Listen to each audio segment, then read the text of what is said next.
Hello and welcome to the Microbiomedics podcast. I'm Dr. Siobhan McCormack. And I'm Dr. Sheena Fraser, and we're your co-hosts. We are both GPs and lifestyle medics with a shared passion for microbiome science. We'll be translating the evidence and packaging it into actionable, bite-sized chunks so that you can harness the power of the microbiome to improve your own health and that of your patients. Hello and welcome to another Microbiomedics podcast. I'm Dr. Sheena Fraser, your host today. And today I'm joined by two amazing guests. Tash, you already know, Dr. Anastasia Theodosou.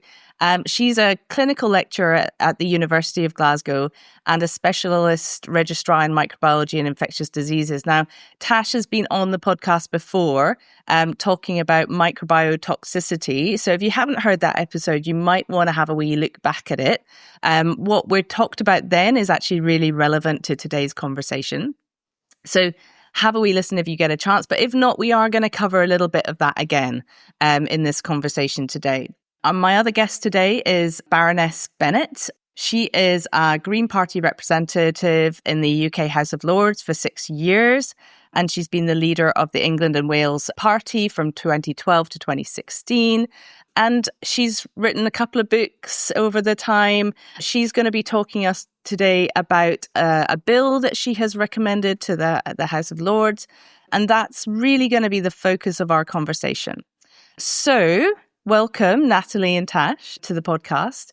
Let's just kick off with the bill itself. Natalie, do you want to just explain what the bill is, and then we'll get into the nitty-gritty of it all?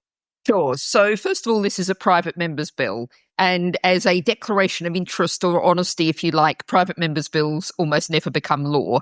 But they're a way of putting an issue on the table, of forcing the government to engage with an issue. And, if you do it very, very well, maybe in about 10 years' time, we might get a government bill with most of the things to give it its formal title, Consumer Products Controlled Biocides Bill. So it's had its second reading in the House of Lords. We had a really good debate around the issues with a really high level of engagement for a private member's bill. What it's aiming to do is to control consumer products, so the kind of things that you get on the shelf in the supermarket, on the shelf without having to talk to the pharmacist in the chemist, to control the use of biocides in those. That's looking at three issues that I'm sure we're going to pull out, which is the issue of antimicrobial resistance, the issue of microbiotoxicity, and the issue of the broader environmental impacts of the massive amounts of biocides we're putting into consumer products that are being advertised very hard to people. This bill is aiming to basically cut the load of toxicity that we're putting out into the environment, into our bodies, into our world through biocides in consumer products. Brilliant. And Tash, we should probably explain what biocides are. Do you want to give us a little rundown on what are biocides and why should we be aware of them? Yeah, so firstly, thank you so much for having me back on, Sheena. It was really great being on Microbiomedics last time. And at that point, we focused very much on antibiotics, so the kind that you and I as prescribers use every day, and the kind of microbiome consequences of using those drugs. So to be really clear, what a biocide is a very broad term for an antimicrobial product that can kill or inhibit the growth of microorganisms. So in some respects, an awful lot like an antibiotic, but this is where we need to be really, really clear. An antibiotic is a medicine which is produced and regulated and tested as a drug, and then is prescribed as a drug by prescribers like you and me. They are inherently biocidal, but we're not talking about those today. We're talking about consumer products that can kill microbes. And the types of things that we mean here are disinfectants. So when you apply a biocide to a surface, it's called a disinfectant. If you applied a biocide, say, to skin, like an antiseptic cream, or a biocide in a facial moisturizer, that would have antiseptic properties. And actually one that I sort of hadn't really come across very much at all before working on this was treated articles. So this is things like textiles that have been impregnated with things like silver nanoparticles, which confer antimicrobial properties. So the really important distinction here is that these are even though they have antimicrobial properties, just like antibiotics, they're not regulated as drugs. They're regulated as consumer products. And that's part of where the issue lies, because at the moment, the regulation is quite loose. And provided you can sort of sneak them in under what's deemed generally safe and effective, you certainly don't have to show anywhere near the type of efficacy or safety that you would with a drug. So just to kind of really clarify where we are at the moment, biocides in things like disinfectants currently fall under the Health and Safety Executive. Some of these treated articles are loosely regulated by the Department of Business and Trade. And again, just to make absolutely clear, that's miles away from drug regulation, which all falls under the MHRA in this country. Okay, so what this bill is seeking to do is to get some kind of regulation around chemicals and products that are bacterial, viral, toxic, even fungal toxic, that have that as a purpose. So, for example, as you said, the sort of things we might use in our hand soaps, these antibacterial hand soaps and cleansers, and there's an awful lot of what we use that is antibacterial. So our toothpastes, for example, contain a lot of products that are antibacterial. So what I want to know is, does your bill also include chemicals that may have an antibacterial property to them, but they're used for different purposes? So, for example, it says in your bill that if they're used for the purpose of destroying the bacteria, like with your antibacterial hand washes, then that's very much a biocide.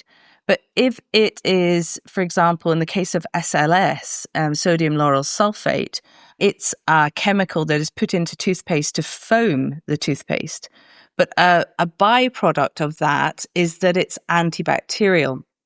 So does your bill include things like SLS or aluminium, for example, in our deodorants, which aluminium is used to dry up the glands to reduce sweating.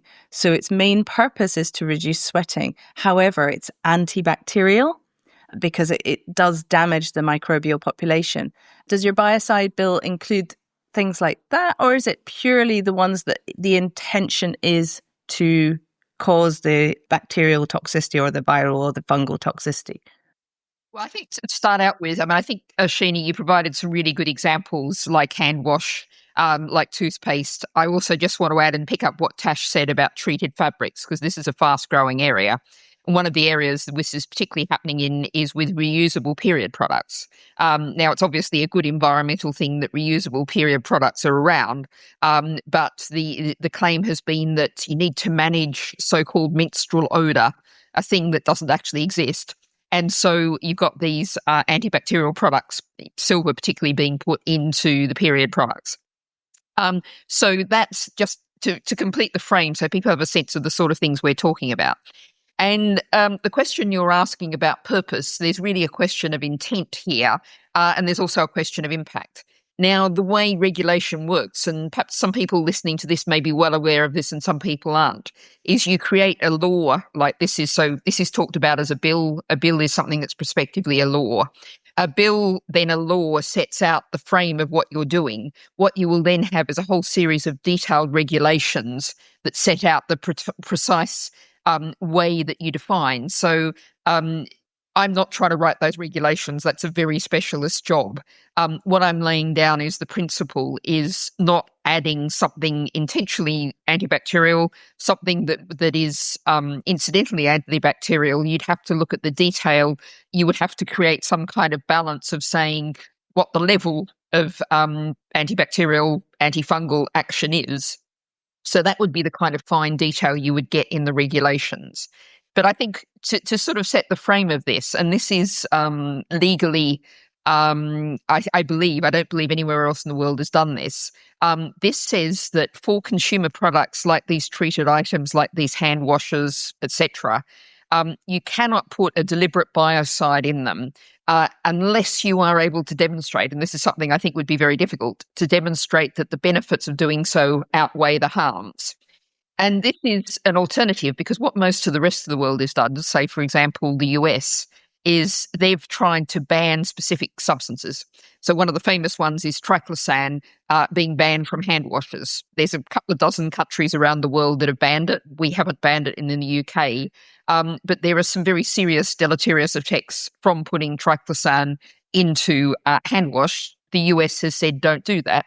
What's interesting is actually at the end of last year, the CDC in America put out a rather exasperated sounding press release pointing out again to say to people that there is no benefit from using antibacterial soap, that using just ordinary soap and water is as effective in preventing disease. We are, of course, here talking about consumer things. We're not talking about medical settings. We're talking about consumer settings. There's studies going back decades. There was a famous one in a Pakistani refugee camp where they tested antibacterial soap versus ordinary soap and water. And in that incredibly challenging environment, they found that the ordinary soap and water was just as good. So what this bill is doing is saying we're adding all this stuff to all of these products. There is no evidence of benefit. We actually know there are the significant harms we outlined earlier. So let's say that these products should not have things added to them for this purpose unless there is a really good reason that you can demonstrate to a committee of experts. So I think that's really important. And triclosan obviously is something we should perhaps come back to in a little bit more detail because that is an interesting one. And it's not just in hand washes, it's in toothpastes and it's in deodorizers and all sorts of products that are out there. And it's interesting that America's taken such a strong stance on this because actually it's normally the EU and it's normally the UK that are a little bit more safety conscious than the US is. And what I'm really interested in is this change in stance of instead of just, making the companies do the work after they've produced the product, they really should be doing the work before they produce them or, before they release the product to say that this is safe in the same way that we do with drugs. And Tash, you've spoken about this before and, how important a thing this is because, they've done the same in the food industry, releasing things like emulsifiers and preservatives into our food, which we're now realizing are actually harmful for our microbiomes. So how do these products affect our microbiomes and why is it that, these things were not discovered at the time that they were released into the market? So I can talk a little bit about the microbiome side of things. I mean, it sounds so obvious when you take a step back because these products are designed to kill microbes and your microbiome is all of your microbes. But I think it's a young field. And it's a field that maybe 10 years ago was far more based on association studies. And it's only more recently that we've started moving into really high quality mechanistic data that is much better at showing the direct relationship between an external agent, whether that's an antibiotic, whether that's an environmental exposure, whether that's food, and then really getting down to the mechanisms by which it might be affecting downstream health. And I'm not saying we're 100% of the way there, but the tide is really starting to change as an intellectual science. And some of the evidence that's coming out is now showing that some of these biocides that we use either on our skin or in our mouths or even via wastewater coming back into human circulation that way can be having a detrimental effect on the microbiome. And again, I don't want to kind of repeat too much of what we talked about last time. Obviously, when you're ingesting something, that's going straight to your gut microbiome, which is the sort of the main powerhouse of your microbial activity. But actually, we're increasingly recognizing the role of things like the oral microbiome and the skin microbiome in maintaining health and immunity. So if I can talk through some of the chlorhexidine mouthwash data, that's been quite interesting because again, that started off as association studies. So there was this observational data linking regular chlorhexidine mouthwash use with increased systolic blood pressure and adverse cardiovascular health. But it's only more recently that started to really be unpicked mechanistically. Because it's so easy to stand on the sidelines and say, no, this is all confounders. There's no mechanisms. You haven't done a trial. And to that, I'll say what I told you guys previously and what we talked about previously is that it's very difficult to do randomized controlled trials where the outcome is harm to the human. So if you're holding your breath for that kind of trial, it's not going to happen. So we rely heavily on animal data where, as grim as it is, you do randomize animals to try to cause harm. And you can do that quite effectively. But actually, with biocides, because they're consumer products that are available to the general public, they have done randomized trials where they've given people chlorhexidine mouthwash to use compared to placebo. And they've shown a few things which are really exciting. So one is that you do get measurable changes in the oral microbiome. So you get a shift away from your sort of resident anaerobes, your Bacteroidetes, towards a more pro-inflammatory proteobacteria-dominated microbiome. And then they've shown downstream physiological consequences of this so that you get a decrease in the oral pH, a decrease in the buffering capacity, and importantly, a decrease in systemic nitric oxide bioavailability.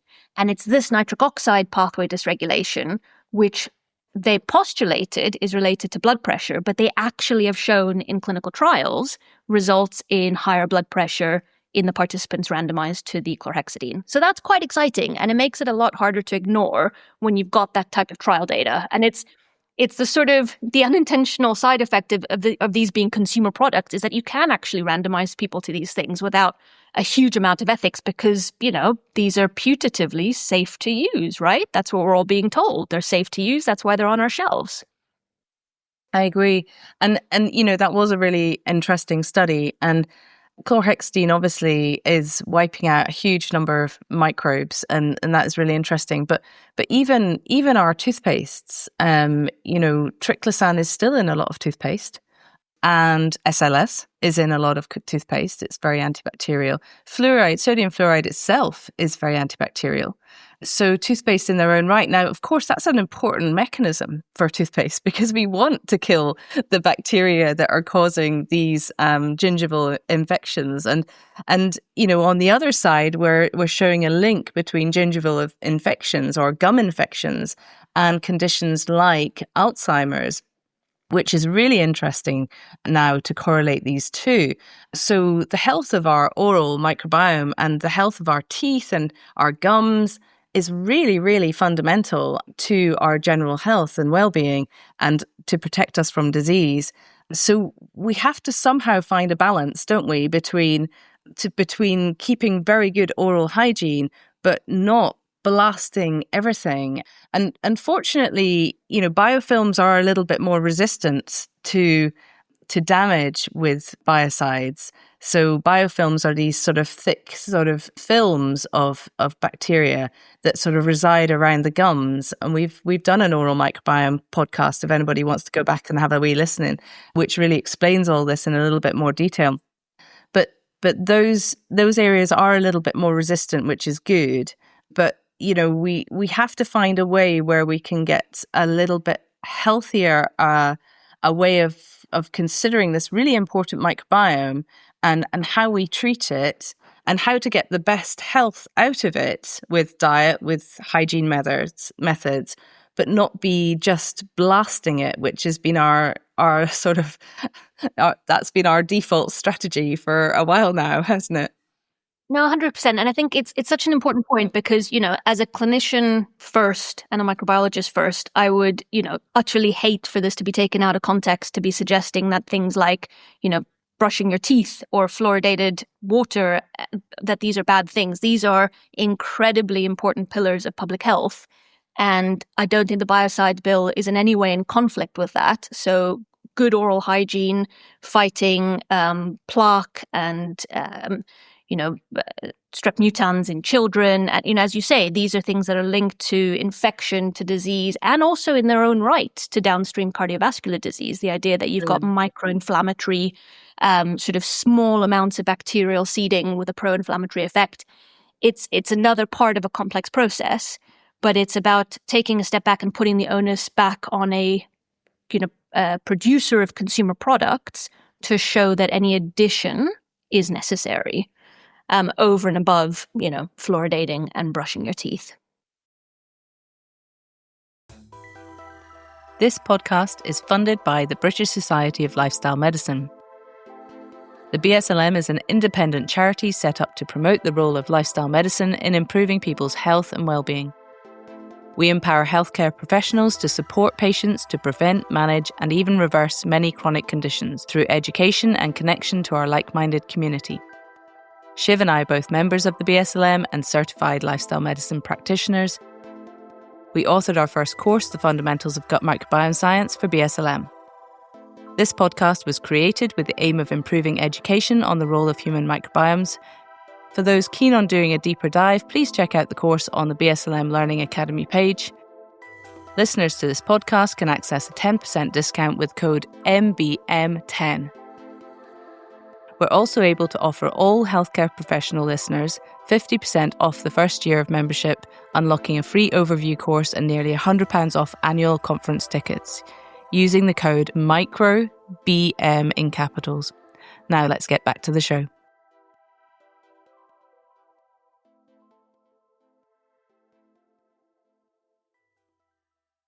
And just to sort of, I'm the non-medic in this conversation, and I'll begin that by stressing that. But I'll also refer to a book that guides me a great deal, which is by a geographer from Oxford, geographer from Oxford called Jamie Lorimer, The Probiotic Planet. And I'm actually delighted that one of his PhD students has just started an internship with me a day a week, and I'm looking forward to working with her. But what underlying that is the 20th century we took approach that said an antibiotic approach. There's a microbe, kill it. And that's the message that people have been given. It's the message that people are still blasted all the time with advertising. You see all those billboards with a giant spray kills 99.5% of bacteria, etc.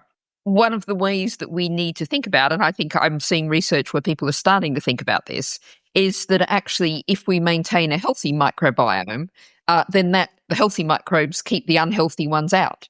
And that's something that perhaps we know a little bit more about our gut microbiome, about how, we're starting to see fecal transplants, etc., trying to put healthy microbiomes into people with very bad cases of dysbiosis in their gut. And so we have to change the whole thinking here. And this is, a One Health, planetary health kind of approach to thinking. Is what we want to do is how do we maintain or generate for people a healthy microbiome that will manage itself, that will sort itself out. Because, there's a fascinating piece of research that actually says the human microbiome is older than our species, because looking at fossilized material, they reckon the human microbiome was formed about 600,000 years ago. Anatomically, modern humans are only about 300,000 years old. So this is something that's been around a long while and that our bodies have developed in cooperation with. Yet we are actually, people who live in westernized societies have probably lost about half of their gut microbiome already. So we've really got to think about thinking about a healthy environment. I know as a politician this is not an easy sell, but what's good for our bacteria, the good bacteria, is good for us.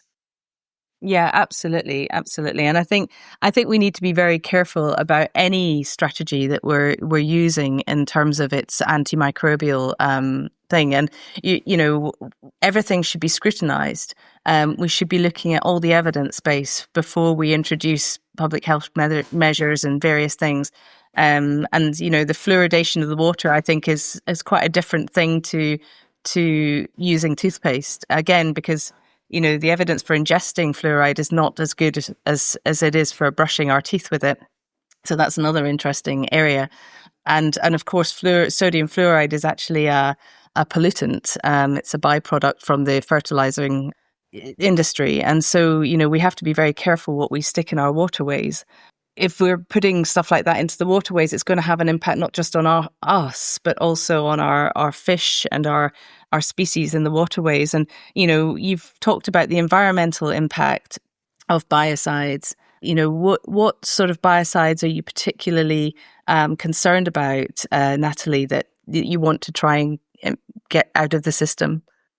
Well, what this bill's doing, because it's focused on consumer products, is not banning any particular, it's not banning triclosan anywhere. It's not banning chlorhexidine. It's aiming to reduce the load. And so this is what people are, everyone every morning is putting down their sink when they brush their teeth, when they have their shower, all of those things. If you can reduce the general load, then obviously you're reducing the generation of resistance genes. And, it is worth, I think we need a lot more awareness of the fact that there was a really good German study out a year or so back showing that we've just massively multiplied the amount of resistance genes in the world. And that's a big problem for the future of all of our modern medicine, our current ways of managing infectious diseases. So it's a matter of reducing the load. And it's also a way of starting to think about what's known as the cocktail effect. Because all of our bodies, both nature, human animals, non-human animals, we're not just being exposed to the biocides we're talking about. We're being exposed to nanoplastics, microplastics. We're being exposed to all the PFAS chemicals, the forever chemicals. There's started to be a lot of media about recently. Pesticides, all of these things. There's a huge cocktail load that's going higher and higher and is not going to disappear anytime soon because many of those things are persistent in the environment, as the term forever chemicals suggests.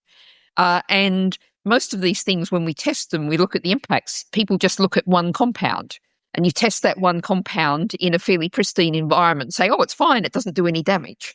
And there's just starting to be, literally in the last year or two, people have started to do some work on looking at things like springtails and freshwater snails, quite easy lab things to do, and seeing that if you have, say, both microplastics and PFAS exposed together, the impact is not just additive, it's multiplicative. And so, we are all exposing our own bodies, the whole natural world. There's also things like pharmaceuticals. Ibuprofen, for example, people are starting to realize has massive environmental impacts. All of these things, there's this just continual assault on our bodies. And what this bill is doing, is aiming to make a dent in the load. And really starting to think about and talk about, and what the Stockholm Resilience Centre has identified 9 planetary boundaries, and we've exceeded 7 of those planetary boundaries, and one of those is novel entities. And biocides fit within that broader framework, like all of the other the compounds I've just been talking about. We are at risk of poisoning ourselves before we cook ourselves with climate change if we don't get some kind of handle on this. Absolutely. And, you mentioned pesticides there. I mean, I think, that they're a huge polluter of our environment. We're big users of pesticide, and there's no doubt that that is getting into our waterways. And we know, I've done a podcast with a member of the Soil Association, and we talked about the drop in diversity of species in the soil and how pesticides have had a big impact on that. But also, the pesticides are getting into our drinking water as well. So we're actually ingesting pesticide as well in through that mechanism, but also through the food that we're eating that's coated in the pesticide. And that's very antimicrobial. And I've looked at the pesticide studies that I can find on impact on the microbiota, and there is impact to the gut microbiota from pesticide. It is very antibacterial, and it can wipe out species. So, it's dose. It's how much are we consuming, and if you have we want everybody to have a really sort of lovely plant-based diet, Mediterranean diet. But if you go from a Western diet to a Mediterranean diet that is non-organic, you're increasing your pesticide exposure 7 times to what it would have been if it's a typical Western diet low in fruit and veg.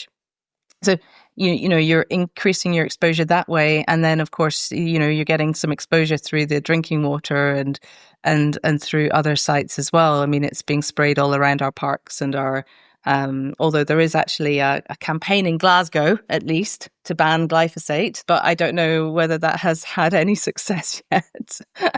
Don't think anybody wants to see weeds around the roads and the pavements, unfortunately. Well, that's where I'd like to throw in a little challenge and think about Jamie Lorimer's probiotic framing. You can call them weeds, or you can call them wildflowers. Exactly. And, there may be some places where you don't want these plants growing because they make it difficult for people in wheelchairs or with buggies to get down the pavement or something. But there's also a question of, I think we need a war on tidiness. If there are some wildflowers growing in a place that's not getting in anyone's road, that's not doing any harm, why don't we just leave them there? And we're looking in some ways at the sense of microbial world. It's been around for 4 billion years. It's incredibly diverse, incredibly sophisticated. Plants have also been around for a very long while and very sophisticated. And of course, the insects that are the base of the animal food chains feed on the plants. And so there's a real. I mean, my next book is about unlearning outdated ideas. And I think there's so many things that we just take for granted that we've all been told since we were small children, that let's take a step back and ask the question of, well, why do we call them a weed? Why couldn't we call them a wildflower? Absolutely. And in fact, my last episode was with a herbalist, and she was telling us all the amazing benefits of nettles and dandelions. And, these are incredible plants with amazing health benefits for us. The simple nettle is one of the foundations of herbal medicine. So, you're right. We should be looking at these plants differently. And, if we were all to have a dose of dandelion and nettle quite often, we'd probably improve our health quite substantially. It would do us all some good. So I agree. And it's without, if we knock out all of these weeds that we call weeds all the time, then we're essentially just knocking out the biodiversity in our environment again. And that is just, again, having a direct impact on our own biodiversity, our own diversity of species in our human body as well. So, yeah, I mean, I think this bill it's exciting. It's really interesting to see some approach to this, and I really hope it's successful. I think we've talked about the microbiome, we've talked about how it impacts, and I think our listeners will have a fair idea on that.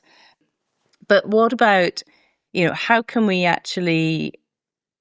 do day to day, do you think, to reduce our impacts for biocides? What would be really good ways? What do you both do? I mean, you're quite active on this, Natalie, by the sounds of things. Things you're doing every day anyway to reduce your own exposure? Well, I think, obviously, I do think about my own health, and, it can be quite difficult spending your life doing these things, and then you start to look at around you and think about what impact your own health is having. But my focus is not primarily on individual behaviour.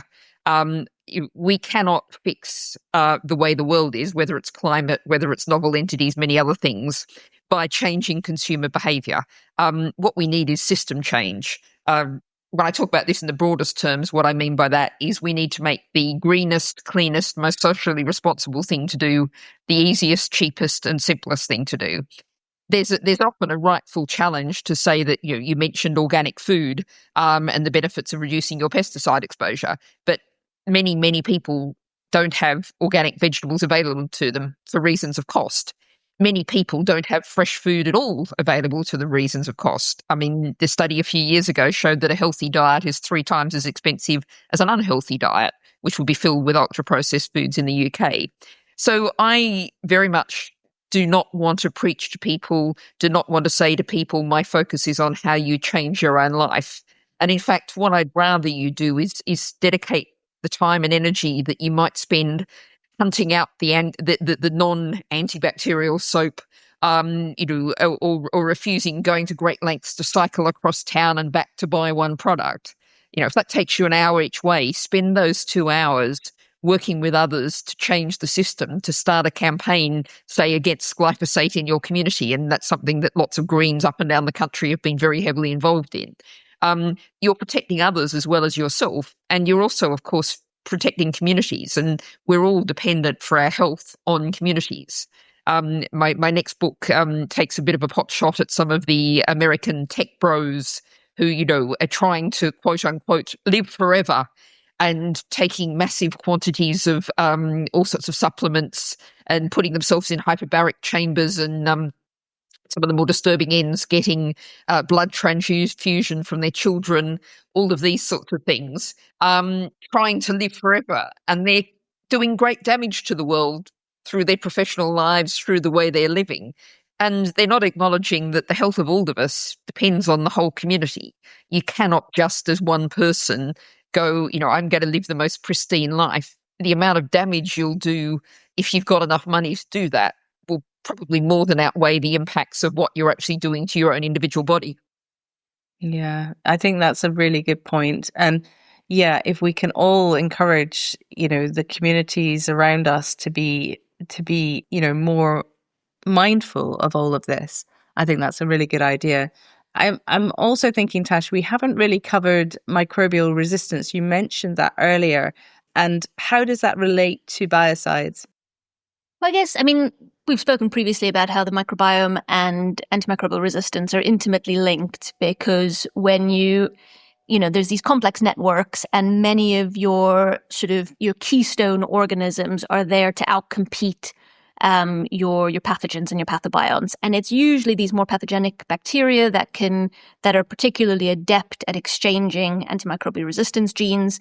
So when you start to use biocides to kind of indiscriminately wipe out large communities of bacteria, you'll select for ones that are resistant to the biocides in the first place, but you're also selecting for the types of organisms that are more adept at exchanging genetic material, and so you get a sort of bloom in kind of AMR genes. We know this happens when humans take antibiotics, but it appears that something similar is happening with the use of biocides, say, on surfaces.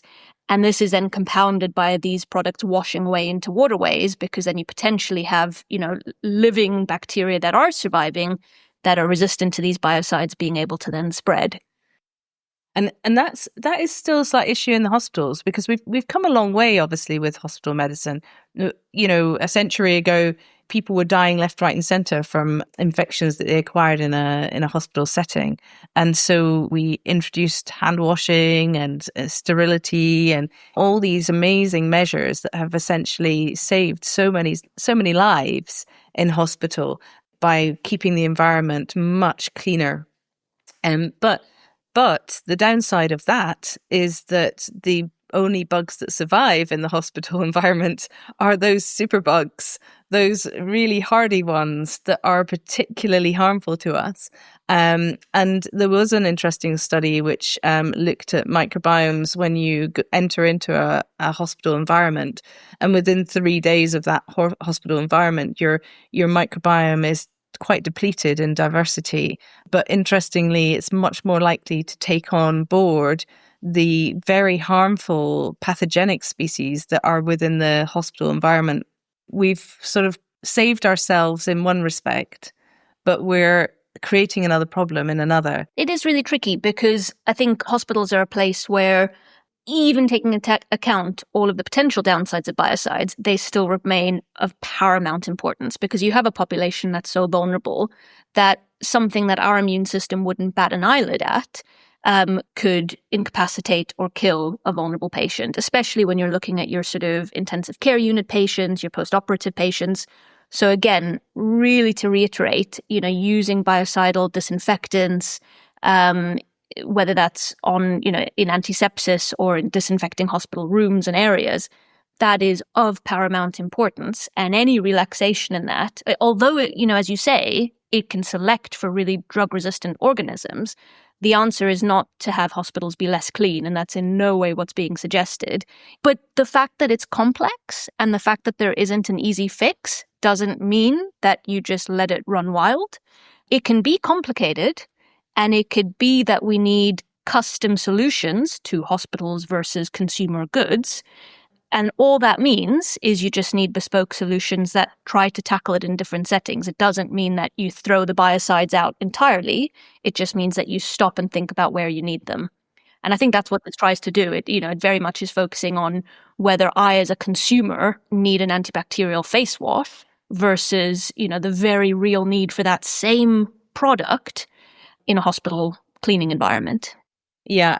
And one of the real passions of microbiomedics is that we're trying to get our clinician colleagues to understand the importance of that hospital environment, because one of the key factors in patients being vulnerable to infection in hospital is because they lose that diversity of species, and they lose it through a whole lot of different mechanisms, from the drugs that they're given in the hospital, like the antibiotics, to the hospital food, which is lacking in fibre and lacking in fruits and vegetables, to the lack of sleep, through, a busy, noisy hospital environment that's very disruptive, being woken up through the night for OBS, and just the stress that it involves in going into hospital. So there's a whole lot of different factors that, I think I would really love for people to be starting to look at in the hospital environment. What can we do to improve the patient journey so that we're not stressing them as much, we're not knocking their microbiome out as much, we're perhaps bolstering their microbiomes a little bit better with some better food, or more sleep. So I think that that's part of the story as well, why those patients are then more vulnerable to infection in the hospital environment. And maybe we need to start focusing on that a little bit more. I mean, Tash, you're right in the midst of it. You're a microbiologist. You're an infectious disease specialist. What's happening on that front? Is anything going on in the hospital environment on that side? I can speak to a particularly exciting area where there is a little bit of an overlap. So I think if I can first say that one of the most exciting aspects of the bill is that it recognizes, for the very first time, as far as I'm aware, in any piece of proposed legislation anywhere in the world, the microbiome itself as an entity worthy of protection, not just the downstream consequences on health, but the microbiome itself. And kind of that has snowballed and has got me looking into some of the definitional barriers to change within medicine. So even though we've said, obviously, the bill doesn't deal with medicine and drugs at all, there's really something important to point out here, which is that up until now, the microbiome isn't classed as a human organ system. And so damage to the microbiome isn't classed as a toxicology endpoint. Now, I kind of slightly naively coined the term microbiotoxicity a couple of years ago, but just because I called it toxicity doesn't mean it becomes toxicity. It's not currently accepted as a definitional endpoint for toxicology testing, which means when you pull this back, because you were asking how does this affect us in medicine, when you develop a new product that is going to be used as a drug, there currently is no requirement to look at the impact of the microbiome. It's not a toxicology endpoint in the same way that, say, renal function or liver function are. And so that's frustrating. And so I am looking, like Natalie says, when you see a problem, you don't pin it on the end user to fix it. I've tried to go to the top, and I've had some incredibly helpful conversations with the microbiome division at the MHRA. We've actually just co-authored a paper together, which is coming out hopefully this month, if not next, looking at whether it might be possible to start incorporating the microbiome into toxicology endpoints in drug pipeline development. And that would be really exciting because, again, it would not sort of to demonize pharmaceutical companies, but it would encourage collaboration between the MHRA and pharmaceutical companies to think quite carefully about what the impact on the microbiome is.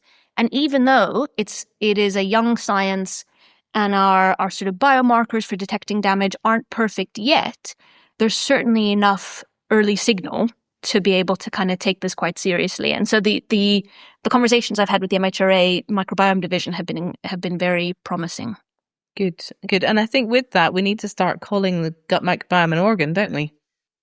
I mean, me and Natalie have written an editorial in the Journal of Infection asking exactly that. And I think when we think about political approaches to this, one of the other things is the government has, at least officially, in terms of the environment, adopted the precautionary principle. And so what we need to do is not just when we're thinking about doing a new thing, as with a new drug or whatever, not just go looking for the positive impact, look for perhaps the unexpected side effects. The system doesn't really work that way to think that way, but we need to, one of my broadest principles, and this goes to the whole novel entity space, is we've still not really caught on to the principle that you cannot throw anything away. We talk about the circular economy, but we don't think about the fact that if we take anything, whether it's taking a drug, whether it's, buying a plastic piece of clothing, an artificial fiber piece of clothing, it's going to be shedding fibre all of the time. It's all going to be going out into the environment. One of the things that I've looked at, particularly with hospitals, is looking at the issue of we don't treat the sewage coming out of hospitals in any special kind of way at all. And yet when you think about the concentration of resistance genes, the concentration of pharmaceuticals, biocides, etc., what's coming out of those hospitals? And again, because when you think of this holistically in a systemic kind of way, we have aging populations. So the pharmaceutical load is going to be increasing all of the time. We have, with the climate emergency, particularly hotter summers, drier summers. So the water in rivers is going to be more concentrated. We also have, we're starting to see various diseases. I've got a report coming out soon on aquaculture and some of the really concerning aspects of antimicrobial resistance in aquaculture. Real problems with diseases because of warmer waters. All of these things, we are in a very unstable world, and things are changing fast. And we can't afford to just casually say, oh, we'll try this, push it out at scale, let people advertise it all over the place. And that's one of the things we haven't really talked about in terms of the biocides is why are they in most of these products? They're in as an advertising gimmick. They're not because they actually make the product any better. You can advertise it as containing this wonderful substance with, a really fancy scientific name. You can charge more for it because it's got the biocide in it, but it doesn't actually need to be there. So we need to really think about all of the systems in our society that allow companies to profit from doing damage without benefit overall. The net effect, it may not even have any positive effects at all. And if it does, the negatives outweigh them. No, completely agree. There has to be more tighter regulations for this. We're really toxic now, I think, when you look at what's actually in the environment and surrounding us. And you mentioned plastics before. I've just been listening to a podcast on plastics and it was frightening, quite frankly, the sheer quantity of nanoplastics, microplastics that we're ingesting and inhaling, getting into our bodies. And these things aren't safe, and yet they're so widely used and we're so widely exposed to these. So it's a big issue, and you've got your work cut out, Natalie, with the environment, taking on the environment like this and trying to improve it all for us. So hats off to you. Well, a couple of things I can say. Of course, it's not just me. I've got, I've had now a series of, with support from the British Society for Antimicrobial Chemotherapy, a series of their mostly more or less final year PhD interns working with me. Paul Longeron-Fady, who's now with the Centre for Long-Term Resilience, was kind of the start of all of this bill back a few years ago. And so what I'm seeing among particularly sort of fairly early career researchers is a real desire not to just, do what you have to do, publish and or not perish, get through all of these things if you're a medic to get all your qualifications and everything, but to really tackle the underlying issues to make a difference so that your job is less difficult, if we talk particularly the medical side of things. And so, I've got a message that any group of audience that I speak to, I say that what we need is a world where everyone makes politics what they do not have done to them. So whether you're a medic, whether you're a scientific researcher, whatever you're doing, it's really important to engage, as Tash has done, with the policy issues, with the impacts when you get an understanding. I'm afraid the reality is it's not enough to just explain it to a civil servant or just explain it to a politician. You've really got to engage in helping them to understand, showing them the way forward. And the other thing, of course, is that we have, my first degree is agricultural science. I've never, quote unquote, practiced as a scientist, but I have a kind of foundation. We have very few people in politics from a scientific background, and we desperately need more people in politics from a scientific background. And, one of my success stories is, I said that on Radio 4, and a woman who is now Baroness Freeman of Steventon, a biologist, she's essentially a statistician. She worked on Walking with Dinosaurs. She worked out how the dinosaurs would walk. And she heard me say that on Radio 4, applied to the House of Lords Appointment Commission, and is now a member of the House of Lords. So who knows who might be listening to your podcast who might choose to follow the same path. Amazing. Okay, so where are we at with this bill? What's the timescale, and what should people expect with this? Okay, well, as I said to you at the start, private members' bills virtually never become law. So the way this works is we've had the second reading, which is the House's substantive discussion of that. And that happened simply because I was lucky in the ballot. I got it very early in the ballot, so it was literally a lottery. I drew up the bill. It's now been debated. I'm really pleased. We got quite a wide range of people coming from different perspectives, speaking broadly in favour of the bill. There's Sugg, for example, who's very big on women's health, a conservative, Baroness Finlay, crossbencher, who's a medic herself. So we had a really strong second reading debate. We may or may not now get a committee stage, which would be when people, and some people have already put down amendments which are broadly meant to be positive. It's entirely in the hands of the government whether or not we get that before the end of this session of Parliament, which we're kind of expecting lots of question marks, but somewhere probably between March and May. At that point, the bill will fall. So this is a step. One of the things I always say is politics is not an event, it's a process. So what we've done is we have we've forced ministers and civil servants to engage in this. There's lots of related things going on at the same time. I did a lot of work with the Product Regulation and Metrology Bill, now Act, and particularly focusing on period products, working with the Women's Environmental Network. And, we talked about the harm being done to the gut microbiome and the oral microbiome. There's actually very good evidence about the nanosilver doing damage to the vaginal microbiome. Women's Environmental Network is really leading on that.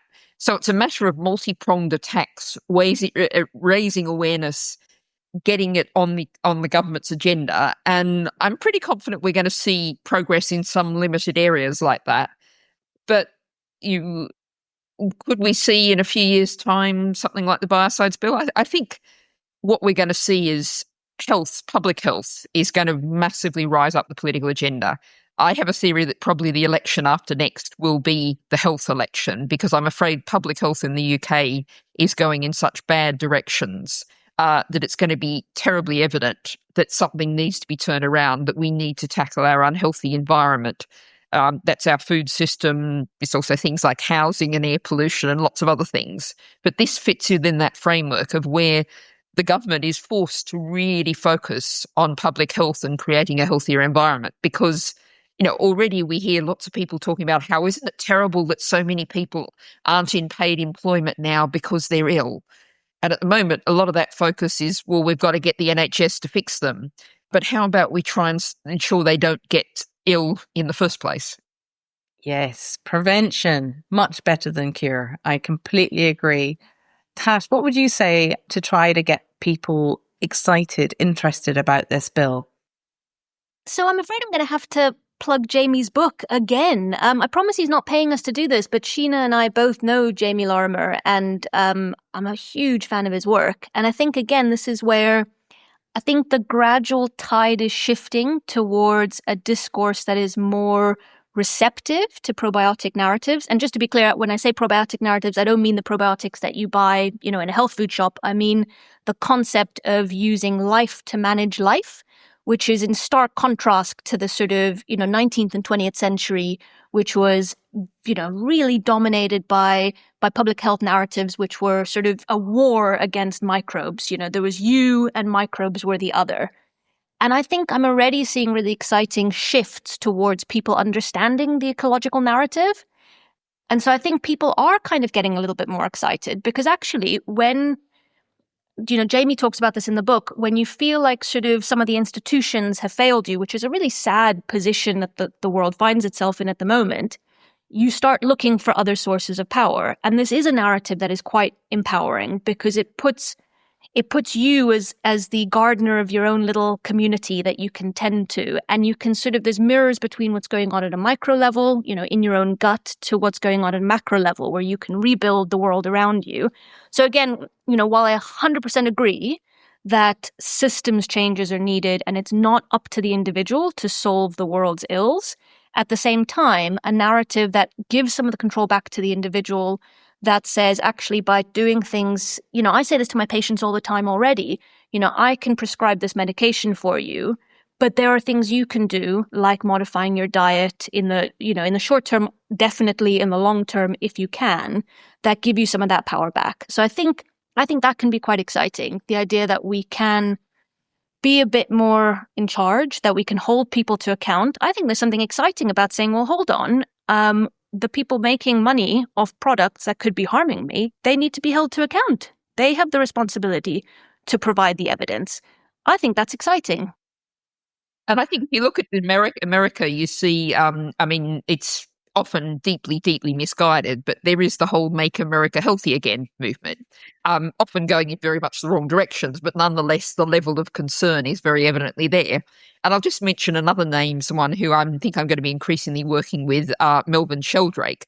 And an understanding of fungi is something that's grown enormously, and their role in plants, in plant life, and the fact that plants essentially farm fungi and bacteria to manage their own soil environment and indeed leaf environment as well.